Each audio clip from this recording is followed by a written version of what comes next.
መሞቱን በጋዜጣ ያነበበው የፈጠራ ሰው አልፍሬድ ኖቤል ስዊድናዊ አልፍሬድ ኖቤል ዳይናሚት የሚባለውን ፈንጂ በመፈልሰፍና ያመረተ መሸጥ በጣም ከፍተኛ ገንዘብ አግኝቶ ሀብታም ቀን ጧት ተነስቶ ጋዜጣ ሲያነብ እሱ መሞቱን በመግለጽ ስለራሱ የህይወት ታሪክ የተጻፈውን ጽሑፍ አነበበ።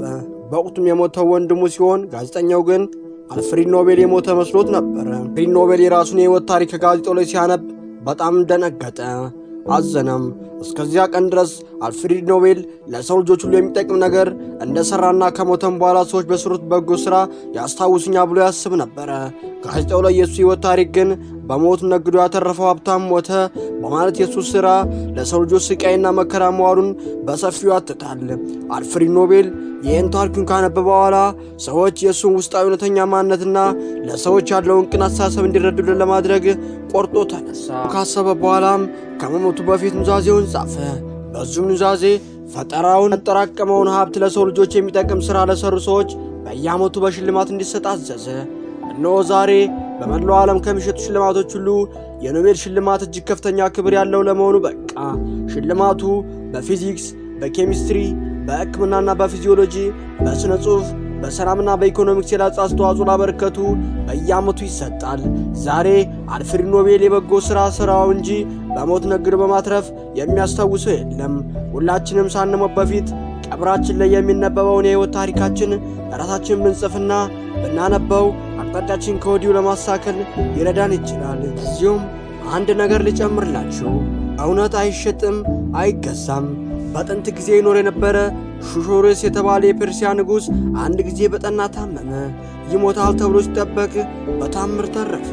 እንደዳነ ሁሉንም ሚኒስትሮች ለስብሰባ ጠርቶ ከእያንዳንዳቸው ስለኔ ያላችሁን አስተያየት መስማት እፈልጋለሁ አላቸው። ስለዚህ ምንም ሳትፈሩ እውነቱን ንገሩኝ፣ እኔ ደግሞ ለእያንዳንዳችሁ የወርቅ ስጦታ አዘጋጅቼላችኋለሁ አላቸው። ሚኒስትሮቹ ተራ በተራ እየተነሱ አድናቆትና ሞገሳ ማሰማት ጀመሩ። መጨረሻ ላይ የብልሁ ኢላማ ተራ ሲደርስ ግን ጌታዬ እውነት ሊሸጥና ሊገዛ ስለማይችል ምንም ባልናገር እመርጣለሁ አለ።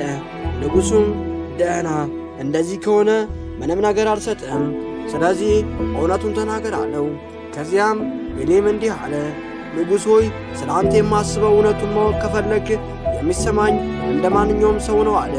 ሰውንም በመሆንም እንደ ሁላችንም ጠንካራ ጎኖችና ደካማ ጎኖች አሉ። ነገር ግን አንተ ላይ ያሉ ድክመቶች ለሕዝብ በጣም ሚዛን ይደፋሉ። ስለዚህ ሕዝብ ይጠላሃል። በጣልክበትም ያለ አግባብ የሆነ ከፍተኛ ግብር ተመሯል። ያለ አግባብ በየጊዜው የምትዘጋጀው ድግስ፣ የምትገነባው ከልክ ያለፈ ቤተ መንግሥትና ከሁሉም በላይ በየወት የምትዋጋው ጦርነት ሕዝቡን እያማረሩ ነው አለው። ንጉሡም ይህን ሲሰማ ረጅም ጊዜ ጸጥ ብሎ አሰበ። ከዚያም ሁሉንም ሲያሞግሱት የነበሩ ሚኒስትሮች እየጠራ ያዘጋጀውን ወርቅ ሸለማቸው። ሁሉም በደስታና በፈገግታ እጅ እየነሱ ተቀብሎ ሌላም ግን ጠቅላይ ሚኒስትር ተደርጎ ተሾመ። በሚቀጥለው ቀን ሁሉም የወርቅ የተሸለሙ ሚኒስትሮች ተናደው ወደ ንጉሥ በመሄድ ይህን የወርቅ የሸጠልክ ሰው አጭበርብሮሃል፣ እውነተኛ ወርቅ አይደለም፣ መሰቀል አለበት አሉት። ንጉሡም አውቃለሁ አላቸው። ወርቁም ልክ እንደናንተው አስተያየት የውሸት ነው በማለት ሁሉንም አሰናበታቸው። ሚሌኒየም ግን የሁልጊዜ ሚኒስትር ሆኖ ተሾመ።